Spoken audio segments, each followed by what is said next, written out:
nice to see you, and welcome to our penultimate Alpine Stories. So we've been running these sessions weekly, and this is the second to last one. So we're super excited to have Becky Coles with us tonight, and I'll let Jenny introduce Becky in a minute. I'm just going to have a quick chat to you about who we are.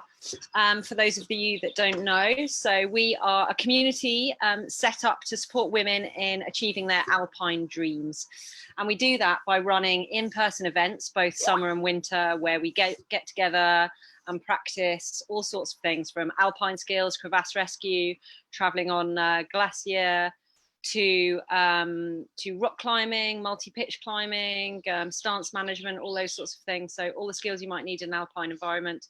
And also then in winter, we do ski touring, cross-country skiing, avalanche awareness workshops, and also ice climbing.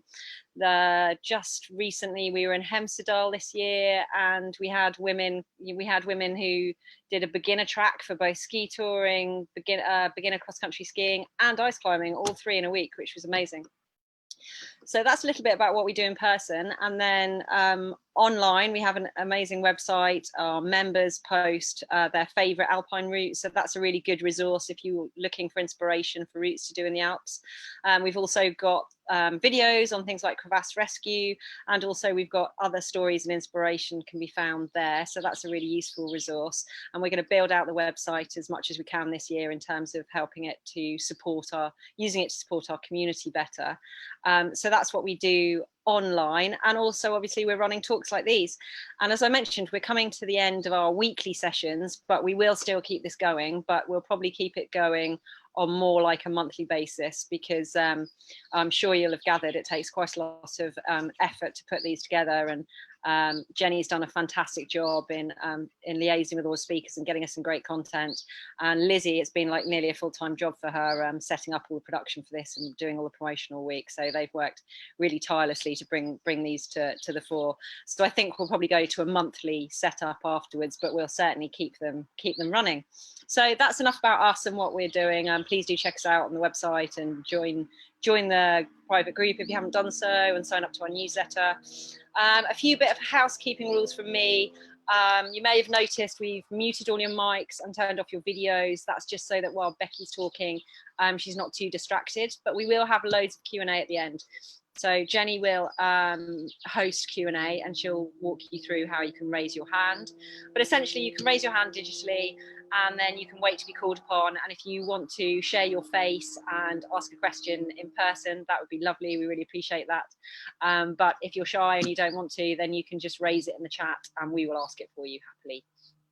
So don't worry, there will be a chance to interact and ask questions. And then just to say that all the talks are recorded and made publicly available. We're live on Facebook as we speak, just so that we can make sure that we reach as many people as possible with these. And also if anybody's missed them, they can watch them afterwards. But just so you guys are aware, if you do ask questions or come on and show your face, that that actually you will be on the internet. And that's it really, and enjoy. I'm sure Becky's talk is going to be super interesting, so I'm really looking forward to it. Thanks everyone. Jenny. Thanks Louise. Hi everyone. Hope you're doing well and manage to keep hydrated in this hot weather. So yeah, we're absolutely thrilled to welcome Becky Coles to talk to us this week. Becky is a winter mountaineering and climbing instructor and a expedition leader. She's travelled to all 7 continents and over 70 countries. She's also a fellow of the Royal Geographical Society, and she's done a lot of trips to really kind of remote and extreme environments, as well as a lot of alpine climbing and some really cool first ascents in the Greater Ranges. So Becky this week is going to be talking to us about the history of female mountaineering in the Alps, but also about an expedition or a project that she embarked on last summer with 2 other mountaineering climbing instructors to try and be the first all-female team to climb all of the 4,000 meter peaks in the Alps. So which is called Project Alpine Spirit. So you might have seen that around on Facebook, and kind of their exploits last summer. So we're thrilled to have Becky here. So over to you, Becky, if you want to turn on your video and mic. And yeah, let's kick it off.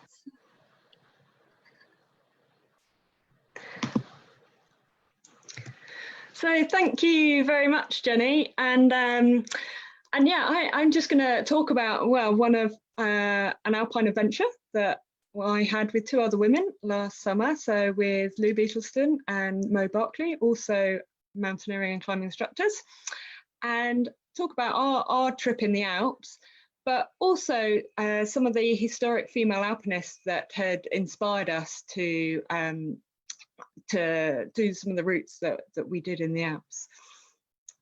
So to begin with, it's useful to sort of have a map of the Alps and to look at where the 4,000 meter peaks in the Alps are. So our aim was to try and climb all of them and become the first all-women's team to do that.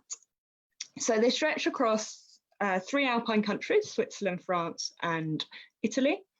And the furthest in the south and west is the Écran, the Barre d'Écran and Dôme de Neige. And then a lot of them are along the borders of France and Italy and Switzerland and Italy, and stretch out to the east where there is the Bernina, and the Piz Bernina is the highest mountain in the Bernina, and that is the furthest or the most easterly of the 4,000 meter peaks in the Alps. So there's quite a few actual lists of 4,000 meter peaks when we started to research them, and it wasn't as simple as it first seems to come up with a list. So there's 52 main 4,000 meter peaks, but in 1993 Martin Moran and Simon Jenkins actually came up with a list of 75 peaks. However, in 1994, a year later, the UIAA published a list of 82 peaks. And so this was the kind of most recent list. And this was the one we intended to use to climb the 4,000. So a few people had climbed 4,000ers before of the various lists. And some of the really impressive people that have climbed all of them were Martin Moran and Simon Jenkins, because they did the 75 list, but most impressively of all, they enchained the whole lot in a single summer season. So they biked or were on foot in between all the peaks. Only 2 Brits have completed the 82 list, and that's Ben Tivitz and Steve Hartland. And then the only woman to have completed the 82 list is Liv Sanzos. And really impressively, she just did it in just over a year, but she also did it by walking from the valley bottoms to all the summits. So she didn't take any lifts or the some of the trains that get you up higher. So yeah, really, really impressive. So no all women's team had done the 82 list, and that, I mean, that blew my mind really when I started to think about that, because there's so many strong female alpinists from the UK and in France, Switzerland, the whole lot, and yeah, so really blew my mind that hadn't happened yet. And when we were thinking about how people had done the 82 list before, we were wondering how to approach it ourselves, and quickly ruled out the Liv Sanzos approach of going from the valley bottom, and also ruled out the Martin Moran approach of enchaining them all. And you have to realise every name I've mentioned before that, they are mountain guides. So they are IFMGA guides who work in the Alps. So their level of knowledge of the Alps is actually really impressive. And we instead we were going to take lifts because we thought this was kind of a realistic option then for us in completing them. And we were going to have this flexible approach. So we were going to have vehicles and staying campsites and stuff, and move about the Alps depending on where the conditions were best. So yeah, we most definitely took lifts. And I think this was also partly because I really wanted to enjoy the process as well. And personally, I find it quite soul destroying walking up underneath the lift line. Usually do it when I've read the timetable wrong for the lifts, or if I'm late back and have missed the last lift and walking back down. So yeah, so this was our approach and our way of going about it. So one of the biggest challenges we had was gathering the information and getting our heads around what conditions were best to climb all these routes. You know, we had these 82 mountains to climb and peaks to climb. Some of them would be done several in a day, but a lot of them are single standalone peaks as well. And so working out and processing all that information, and Lou did a huge amount of that in the lead up and a lot of the planning there. And that was a really big challenge, but also really rewarding to get to know the Alps better ourselves. And go to different areas in the Alps that we hadn't been to before.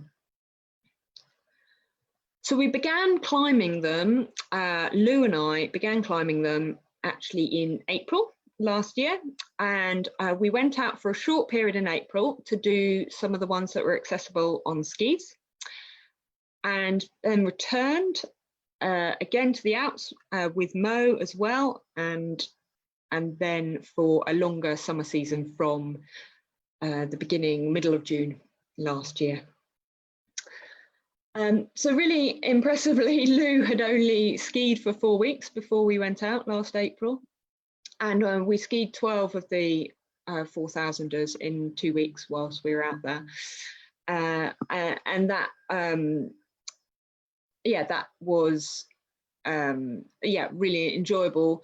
And we skied a lot of the ones that were low angled and less technical, and so we could really move efficiently and climb them efficiently on skis. And I really enjoy my skiing, so I was in my element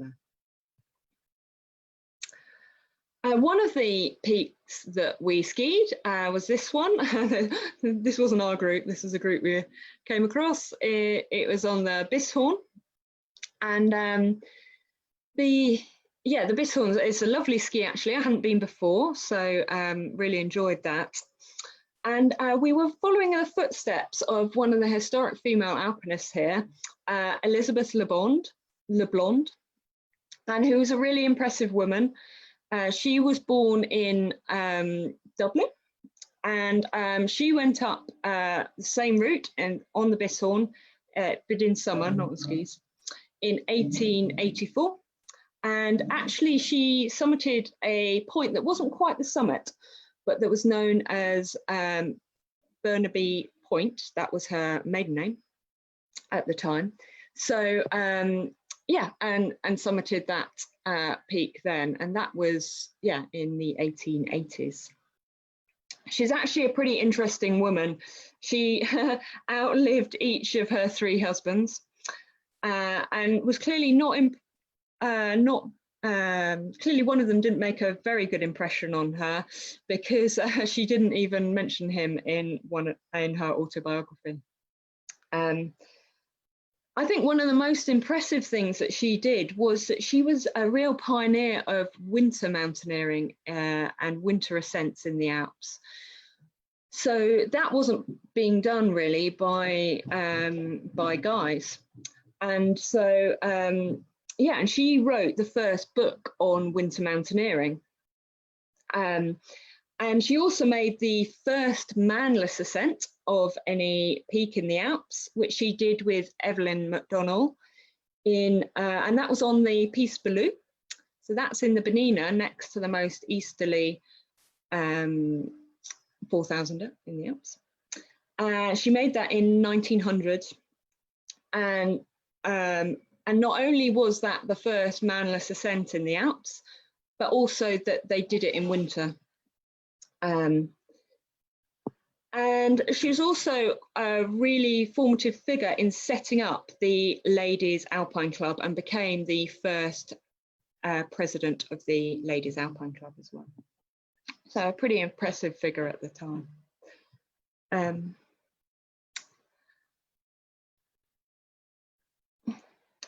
So we went out to the Oberland on skis, and then there were several peaks that we returned to.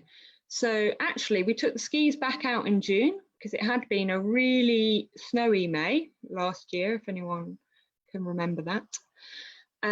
And so our skiing wasn't over, and we went to the Oberland and we skied some of the 4000ers that we hadn't managed to do in April.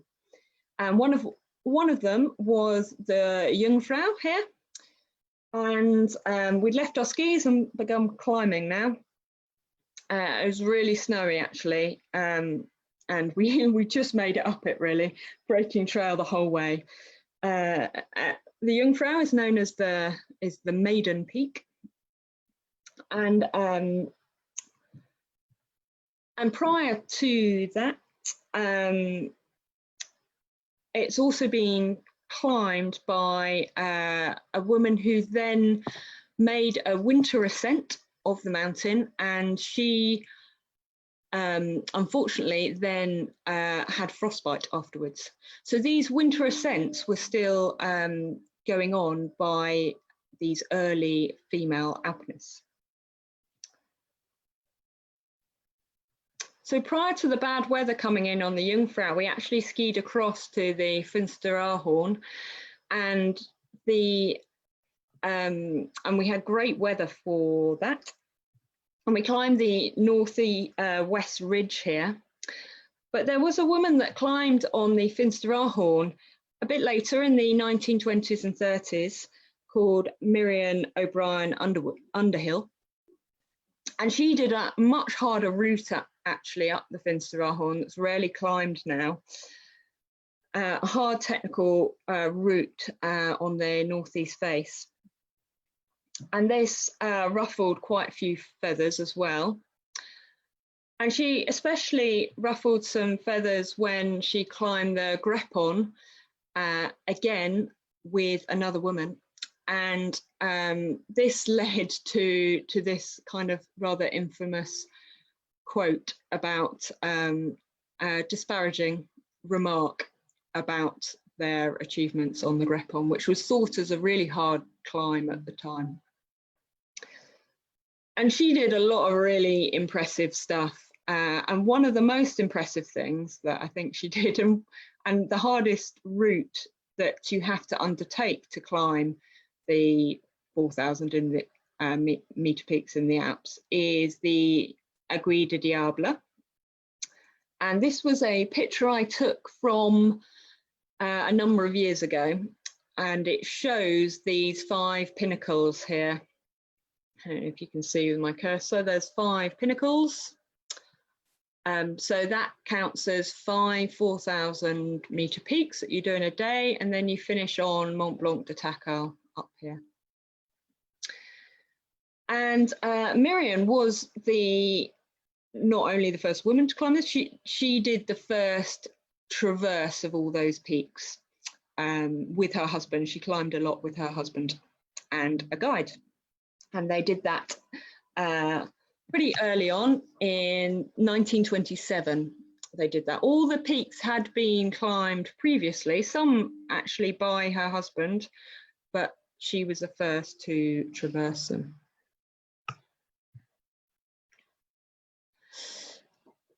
And this is us on it.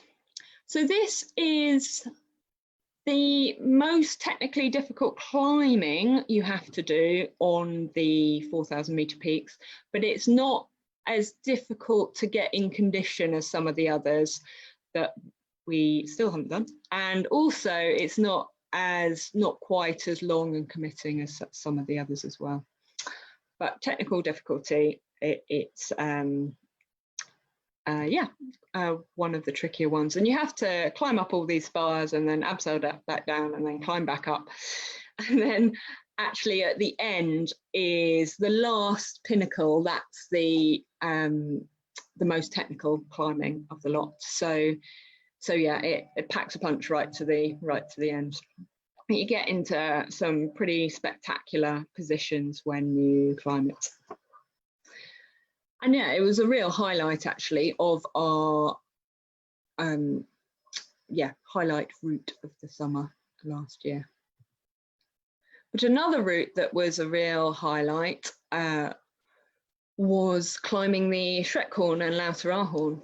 And now I really didn't know much about these. So I knew that there was a lot of hard stuff on the south side of Mont Blanc that would be difficult both to get into condition and was committing and technical. But also those in the know told us about the Schreckhorn and the Lauterahorn, and they said, well, these are going to be quite tricky as well. Schreck means fear, and actually it's a really super climb up there. The Schreckhorn's the peak to the left of the flag there, and then we intended to traverse onto the Lauterahorn, which is to the, as you're looking at the screen, to the right of the flag, and that peak there, and then return back to the hut here.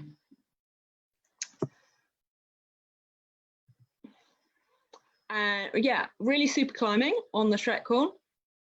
Not quite as hard as the Aiguille du Diable, but very continuous and on really solid rock. Really enjoyable route.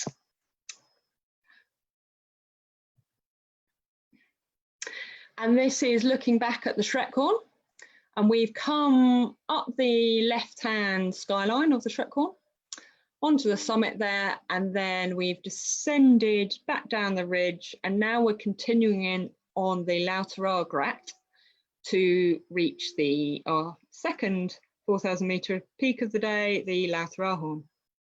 And that's Mo sort of climbing there and showing what sort of technical ground that you are going through there.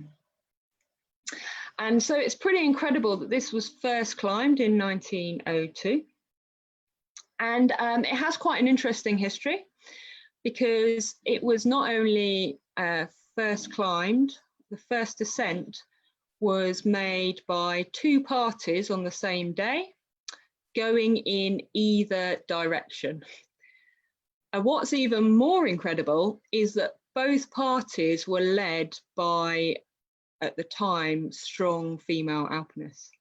So in 1902, this had never hadn't been climbed before, and now it was being climbed by two parties in different directions, both led by strong female alpinists. And Helena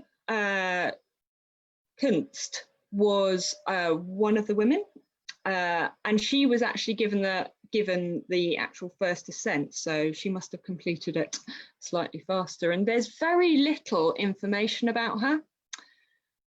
And this is the thing when trying to find out about female alpinists, that they sometimes didn't write about their climbing, and no one wrote about them. So they are being lost really in history.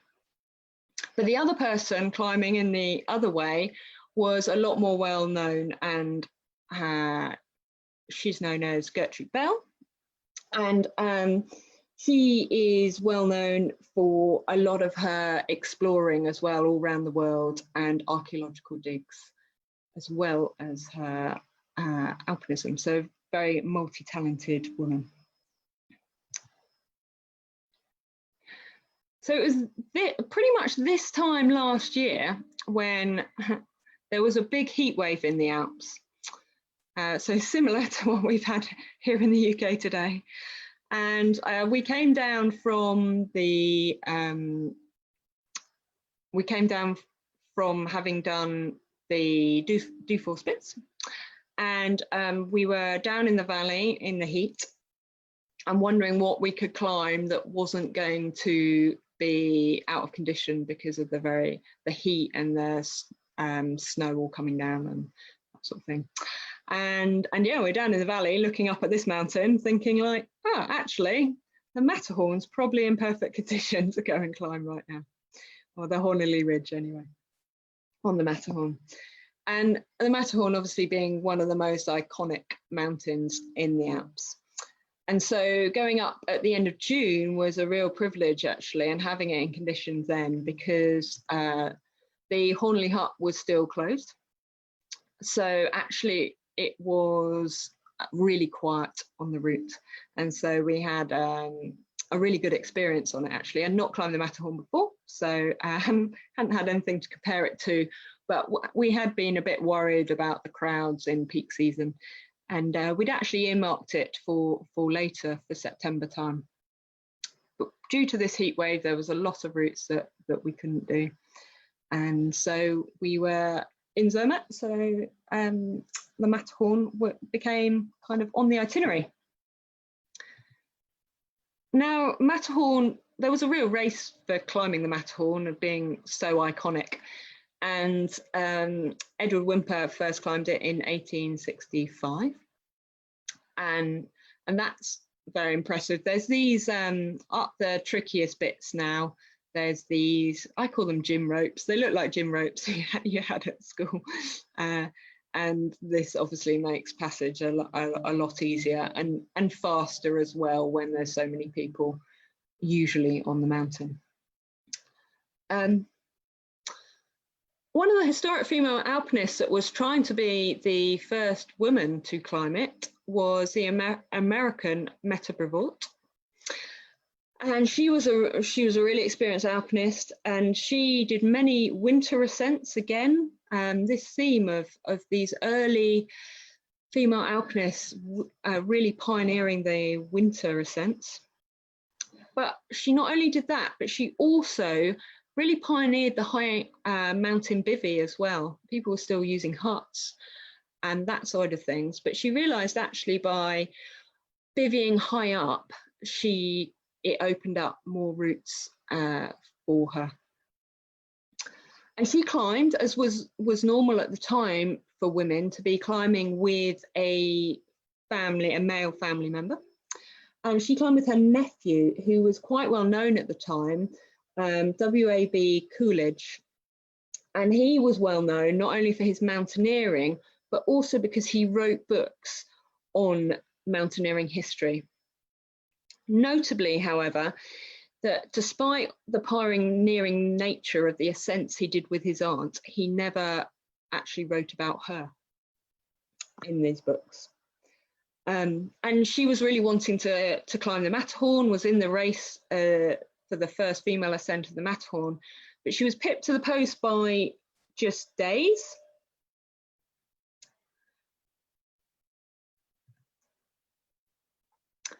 By Lucy Walker, a British woman.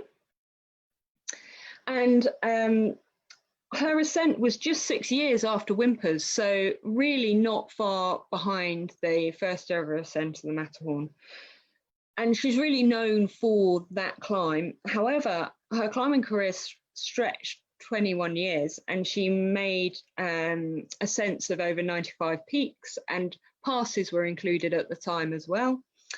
And including mountains such as the Eiger, the Jungfrau, the Monte Rosa peaks, the Weisshorn, Finsteraarhorn, Monk, and Mont Blanc.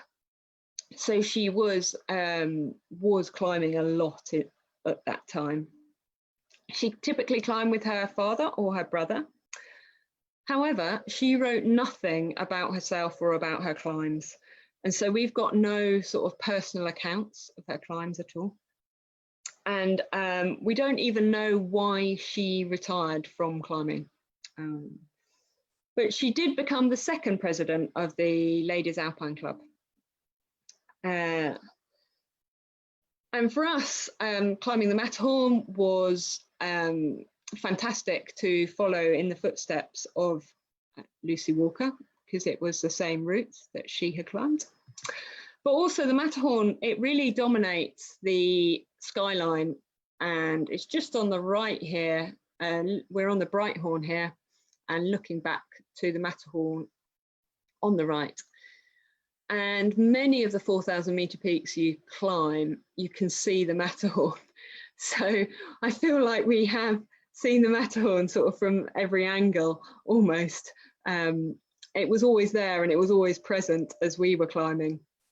And so I could always think of Lucy Walker and her first ascent in 1871. Then we climbed over the summer until beginning of September, and in total we climbed 56 of the 4,000 meter peaks, and we had hoped to return and climb the remaining 26 peaks. We'd hoped to return this summer, but obviously due to the current situation we haven't managed to do that. So I think we're going to just be pressing reset, and well, I'm keen to go back in 2021 and finish off the peaks that we haven't climbed, and hopefully in doing so be the first all women's team to climb the Alpine 4,000 meter peaks. So everyone, I think we have a bit of time for questions now. So I think Jenny is going to, Jenny or Liz, I don't know. Thanks so much, Becky. That's really fascinating, and some great tasters there, some 4,000 meter peaks, but also about the history or lack of written history about female mountaineers. I think like we talked about before the presentation, that's kind of standard, but about women not writing their own history and lack of information. But yeah, some of those characters must have been pretty interesting to come across in that day and age. So yeah, if anyone's got any questions, if you would like to write them in the chat at the bottom, then I can ask Becky. Equally, if you're watching with us on Facebook, if you write in the comments, we can liaise, pass those on. Or if you want to ask your question in person, if you go down to the bottom, there's a participants button, and then there's a thing that says raise your hand, and it kind of does a little like, oh, hello, in your box, and then we can come to you. So yeah, if you've got any questions for Becky about female mountaineers or for 4,000 meter peaks or becoming an expedition leader or anything like that, we've got a nice bit of time for some questions. So yeah, please do send any in if you'd like any. So I was just wondering, Becky, in terms of acclimatizing, because obviously 4,000 meter peak is quite high, and that's usually above when people start feeling the effects of altitude. Do you have any kind of top tips on how to acclimatize for those higher peaks? Yeah, so you definitely do need to acclimatise for 4,000ers. And so if you're going on a week's alpine trip, you might spend the majority of the week actually acclimatising and then do your 4,000er or a couple of 4,000ers maybe at the end. So yeah, you've got to have realistic expectations. We were so lucky being out there for a long period of time that yeah, we just had that week at the start of each of the two periods really, and then we were acclimatized, so that was brilliant for us. But yeah, so just going up to different altitudes progressively is the best really, and getting over 3,000, 3,500 for the highest 4,000 meter peaks before, and then coming back down to the valley, resting up, and then going up to do a 4,000ers. And there's so many, actually there's loads of great peaks that are not over 4,000 meters, the Eiger being most famous obviously of them. So there are fantastic routes you can do, and you know, you can be acclimatizing on great trad routes and building up to sort of alpine routes as well at lower levels. So yeah, it's it's just really an opportunity to explore the Alps and see different things. The Alps isn't just 4,000 metre peaks, it's so much more than that. Yeah, definitely think it. And you hear that and people talk about the whole climb high, sleep low mantra quite a lot. In your experience, is that a good thing to follow? Yeah, to be honest, it's hard not to do it in the Alps. So in the greater ranges and stuff, actually, you can not do that with itineraries, and then it can be detrimental to acclimatizing. But in the Alps, you just by going out and doing routes, you are coming back down to huts or all the way back down to the valley anyway. So people's itineraries naturally do that. But maybe, I guess a common mistake people would make is going up to the Cosmiques hut or something, thinking going up high straight away, what's that, 3,000, 3,500 or something, and then and not coming back down before then going up to do Mont Blanc. Yeah, so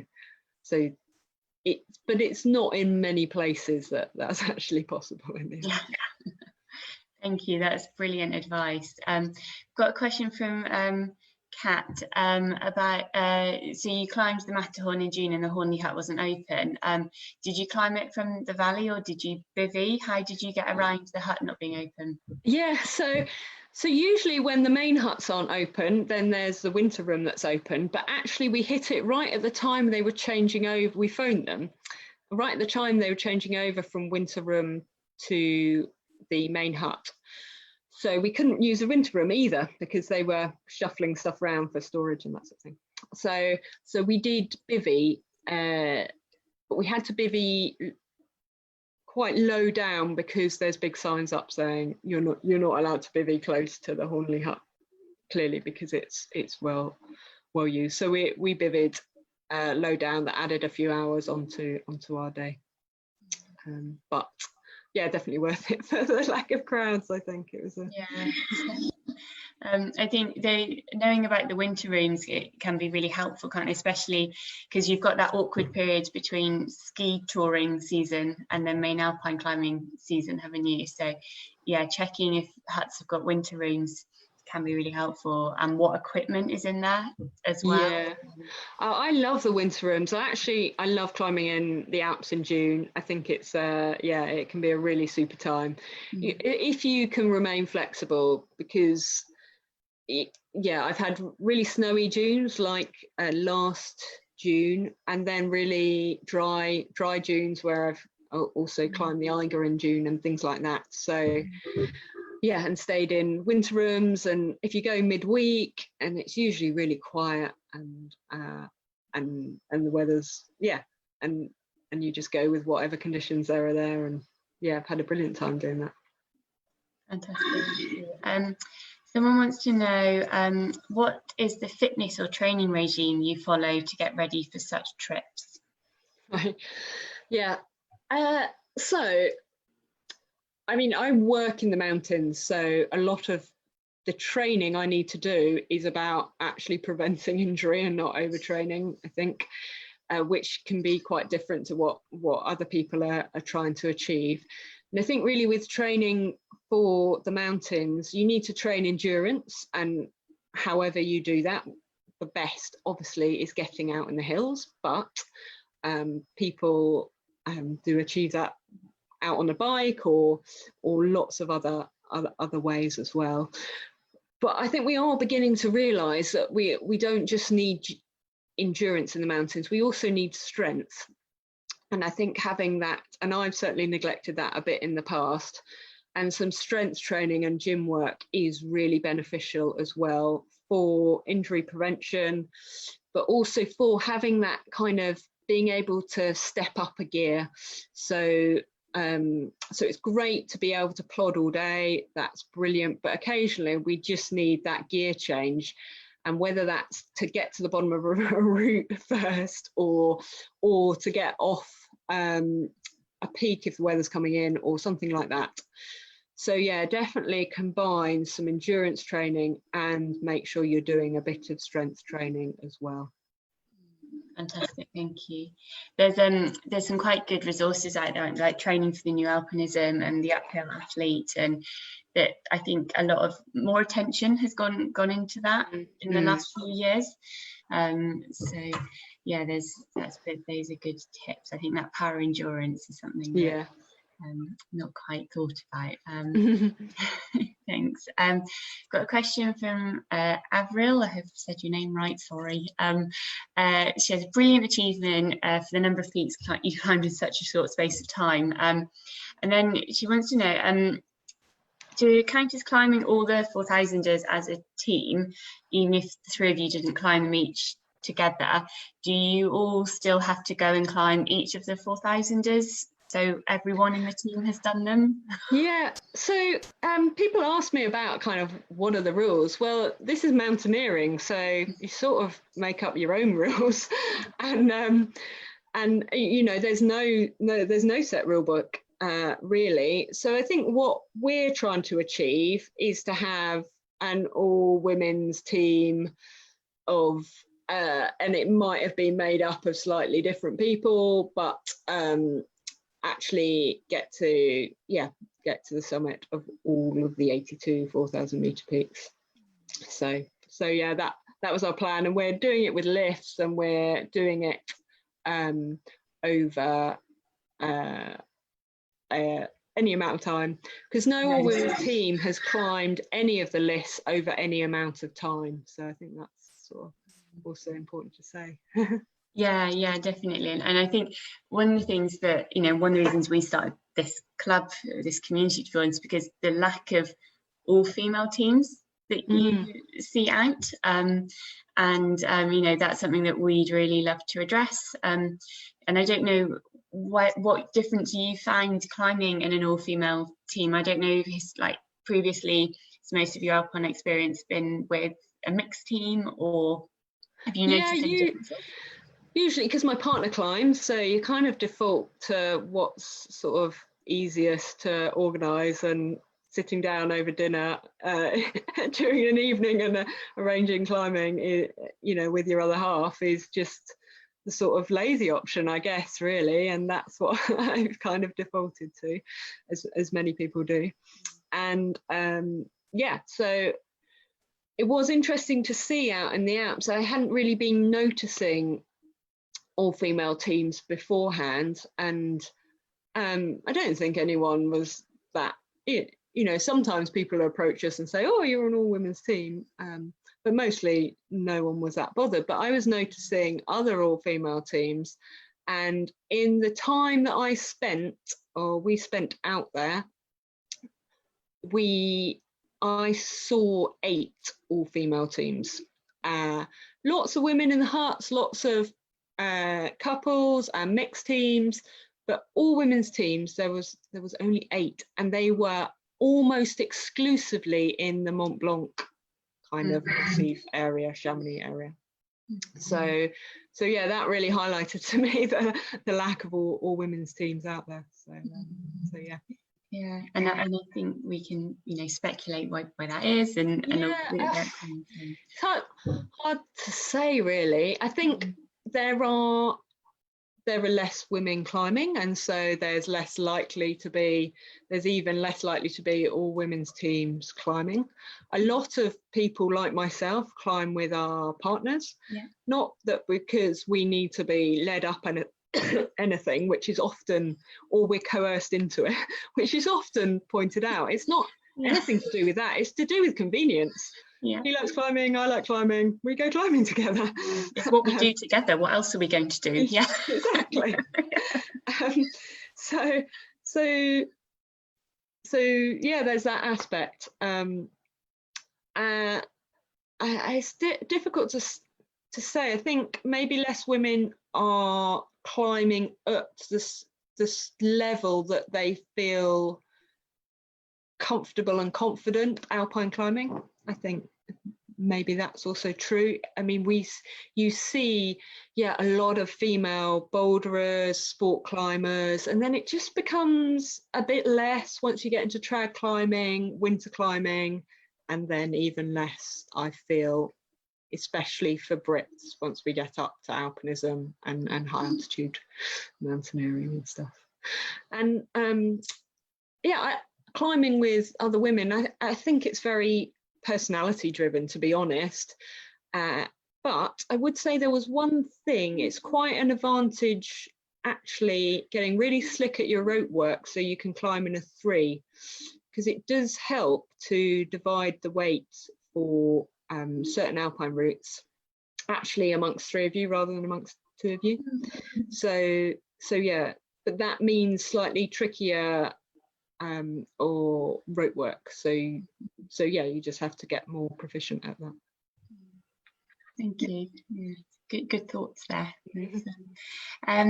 So you talked about how you had to kind of change your plans and be flexible, and how you found yourself in Zermatt and the Hornley Ridge, it was suddenly in condition. Last summer was, and like a lot of the summers, are becoming quite tricky sometimes with conditions and really hot spells making lots of rockfall risk. And you hear lots of people saying you can't get done as much as you used to in a season now, and I think your summer last summer kind of disproved that a little bit, because you managed to fit in loads, it's even in times when people were saying, well, you can't climb in the mountains at the moment. How were you so successful? How did you manage to fit so much in? Well, first of all, obviously we were seeing all the kind of climbing, the British climbing kind of media, and we have to remember British climbing is alpine climbing is very Chamonix based, and the heat waves that hit last summer and have seemed to be hitting a lot have been really intense over the Mont Blanc Massif, and that was quite badly affected. So, and it did lead to us actually not being successful on one of the peaks on the vert. But elsewhere in the Alps, we didn't find it as badly affected. There certainly were some big crevasses opening up, but the routes that we were on, and the majority of the normal routes up 4,000 meter peaks are sort of AD. So the majority of those routes weren't so badly affected by the heat waves and the rockfall.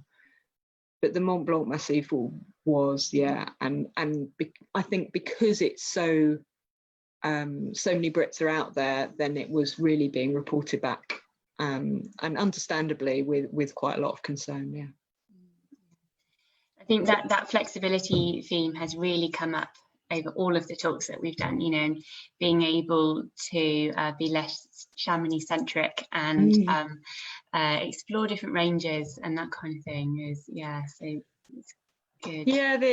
There's so much to see. I was actually really taken with the Bernina. I'd really like to go back to the Bernina. And I think people shy away from Switzerland quite a lot because they feel it's going to be eye-wateringly expensive, but there are cheaper ways to do Switzerland, and we had Swiss passes that enabled us. We got demi-tarif passes, so half price off a lot of the lifts and a lot of the even the Jungfrau Joch train, the really expensive train through the Eiger. So that would so there are cheaper ways of doing it if you know how. And staying in Saas-Fee, because if you stay in the campsites or any accommodation there, including the campsites, then you will actually get the lifts around the valley and the buses for free. So yeah. A good one. And just a final question about what is a good intro 4,000 meter peak? If you haven't done one before and you want to tick off your first one, which ones would you recommend if you're climbing well at kind of PDAD? Yeah, so well, there are some incredibly accessible ones. So if you're a bit worried about fitness, say, then the Breithorn or the Alanhorn. But if you are fit and that's not a concern, and you want to do something with a bit more of a journey, Then Gran Paradiso is one that people often go up, and that's quite a cool one because it's just over 4,000 meter peaks, and that's the highest mountain solely in Italy.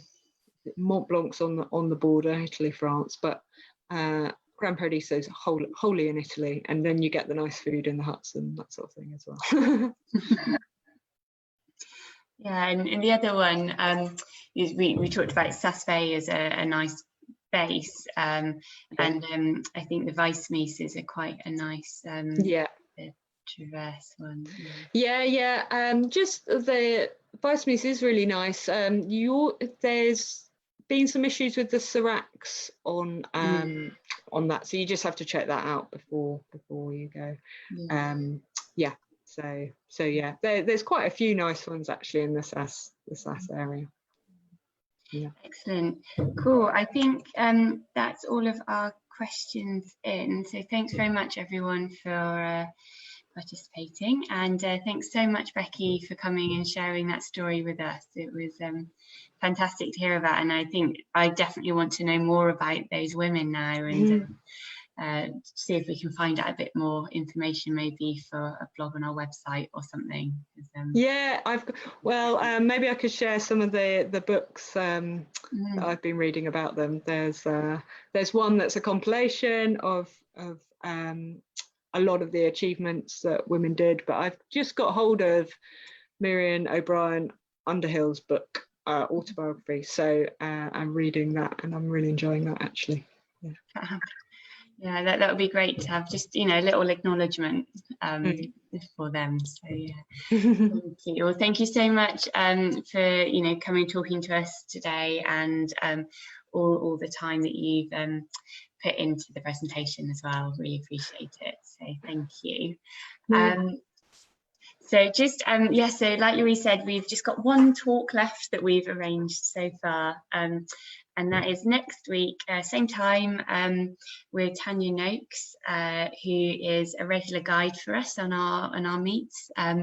So Tanya is going to be talking about her adventures in the Dolomites, and in particular the classic climbs of the area, which she's been slowly completing over the years, and with lots and lots of special journeys included. So we were, as those who are in our club are members, you should have got a newsletter today in your email, so check that if you haven't, or sign up on our website if you're only a member of the Facebook group, and where we said that we won't be going to Dolomites this year, but we'll be going next year in September, as was planned for this year. So if you fancy some climbing in the Dolomites, come along next week at 7 o'clock to be inspired by the wonderful Tanya Noakes. So you can also go on our website, where all of the previous recordings, I think there are probably 9 now, the time has just gone. So there are different ones, all with more information and more questions that we've had answers by our speakers. So hope you enjoy that. So now I'm going to hand over to Lizzie, and thanks very much everyone. Thanks so much, and thanks again to Becky. Thanks for everybody for joining us today. I know a lot of people are probably trying to stay outside of the house and cool down in the shade, but thanks for you guys who logged, and make sure that you're following us on Facebook and Instagram, and as Jenny mentioned, if you haven't signed up to the newsletter already, go ahead and do that. We actually just put one out today. And also, if you want to follow Becky on social media or get in touch with her directly, here's her contact information. Maybe you want to hire her for a guiding trip. She's definitely a good fun to be with. So I imagine it's even better out in the mountains. So do get in touch with her yourself directly if you like. And then just again, thanks so much. Yeah, we're nearly to the end of this sort of like weekly series. So thanks for joining us, and hopefully see you next week for Tanya's talk. Bye, guys. Bye.